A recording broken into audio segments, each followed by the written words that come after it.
Iran Israel സംഘർഷത്തിന്റെ പശ്ചാത്തലത്തിൽ operation സിന്ധുവിന്റെ ഭാഗമായി ഇറാനിൽ നിന്ന് എത്തിയ പ്രത്യേക വിമാനത്തിൽ ഉണ്ടായിരുന്ന ഏക മലയാളി വിദ്യാർത്ഥിനി ഫാദില കച്ചക്കാരൻ നാട്ടിലെത്തി. സൗദിയിൽ സിവിൽ എഞ്ചിനീയറായ പിതാവ് മുഹമ്മദ് കച്ചക്കാരനൊപ്പമാണ് ഫാദില എത്തിയത്. ആശങ്ക നിറഞ്ഞ ദിവസങ്ങളും നീണ്ട യാത്രയും അവശയാക്കിയെങ്കിലും ഒടുവിൽ നാട്ടിലെത്തിയ ആശ്വാസത്തിലാണ് ഫാദില. നിരവധി മലയാളികൾ നാട്ടിലെത്താനുള്ള പരക്കം പാച്ചിലാണെന്ന് ഫാദില പറഞ്ഞു.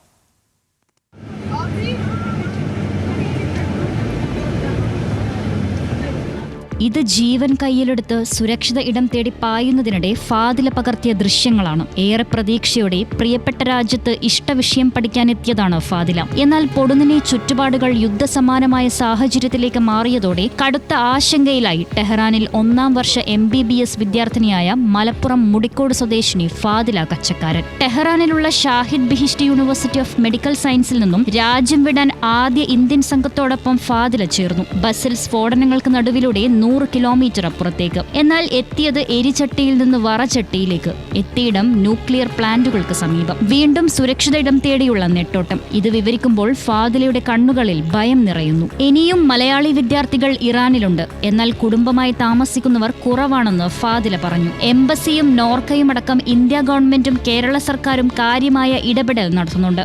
ഞാൻ അറിഞ്ഞത് ഒരു കർമാൻ യൂണിവേഴ്സിറ്റിയിൽ അതിൽ 11 പേര് പിതാവ് മുഹമ്മദ് കച്ചക്കാരൻ സൗദിയിൽ സിവിൽ എഞ്ചിനീയറാണ്. സാഹചര്യം മോശമാണെന്ന് മനസ്സിലാക്കിയതോടെ മകളെ എത്രയും വേഗം അവിടെ നിന്ന് നാട്ടിലെത്തിക്കാൻ എംബസിയും നോർക്കയും അടക്കം എല്ലാ സംവിധാനങ്ങളുമായി ബന്ധപ്പെട്ടു ഈ പിതാവ്. ഇപ്പോൾ ഞാൻ മലപ്പുറം MP MLA അവരെ കോൺടാക്ട് ചെയ്തിരുന്നു. കളക്ടർക്ക് മെയിൽ അയച്ചിരുന്നു. അപ്പോൾ MP ശരിക്ക് ലെറ്റർ ഉണ്ടാക്കിയിട്ട് പിന്നെ എംബസിക്ക് അയച്ചിരുന്നു. പിന്നെ മിനിസ്ട്രിയെ ബന്ധപ്പെടുകയും ചെയ്തിരുന്നു. അപ്പോൾ അവർ അത് കിട്ടിയിട്ട് ഉടനെ തിരിച്ച് പിന്നെ മോളെയും വിളിച്ചിരുന്നു, എന്നെയും വിളിച്ചിരുന്നു.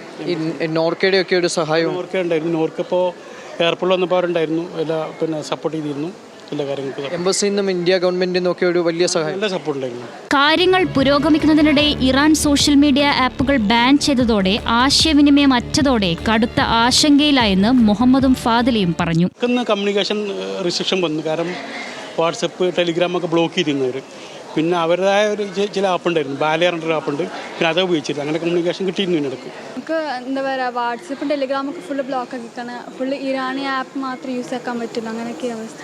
യുദ്ധം കഴിയുമ്പോൾ എന്താകും ഇറാനിലെ സാഹചര്യമെന്ന ആശങ്കയുണ്ട്. പഠനം തുടരുന്നതിനെക്കുറിച്ചും ഓൺലൈൻ ആവാനായിരിക്കും മിക്കവാറും ചാൻസ്. ഇറാൻ എങ്ങനെ മുമ്പോട്ട് പോകുമെന്നൊരു വിലയിരുത്തലുണ്ടാകും. ഒക്കെ കഴിഞ്ഞാൽ മിക്കവാറും ഇറാൻ ഉണ്ടാകും, പോകാൻ പറ്റിയിരിക്കും ഇൻഷാ അല്ലാഹ്. ഇറാൻ ഇസ്രായേൽ സംഘർഷം പ്രവാസി ലോകത്തിൽ ആകെ ആശങ്ക പരത്തുന്നുണ്ടെന്ന് മുഹമ്മദ് കച്ചക്കാരൻ പറഞ്ഞു. എനിക്ക് പുറത്തുള്ള ഒരു 3-ാം കക്ഷി ഇടപെടുകയാണെങ്കിൽ ചിലപ്പോൾ അത് മിഡിൽ ഈസ്റ്റിലേക്കും യൂറോപ്പിലേക്കും സ്പ്രെഡ് ചെയ്യുന്നുള്ള ധാരണ എല്ലാവർക്കും ഉണ്ട്. പക്ഷെ അങ്ങനെ വരാതിരുന്നാൽ പ്രശ്നങ്ങളൊന്നുമില്ല. അല്ലെങ്കിൽ GCCയിലും ഇതിൻ്റെ പ്രശ്നങ്ങളുണ്ടാവും. ഫാദിലയെ സ്വീകരിക്കാൻ പിതാവ് സൗദിയിൽ നിന്ന് ന്യൂഡൽഹി ഇന്ദിരാഗാന്ധി അന്താരാഷ്ട്ര വിമാനത്താവളത്തിൽ എത്തിയിട്ടുണ്ടായിരുന്നു. ഇവിടെ നിന്നാണ് ഇവർ കൊച്ചിയിലേക്ക് എത്തിയത്. ന്യൂസ് മലയാളം, കൊച്ചി.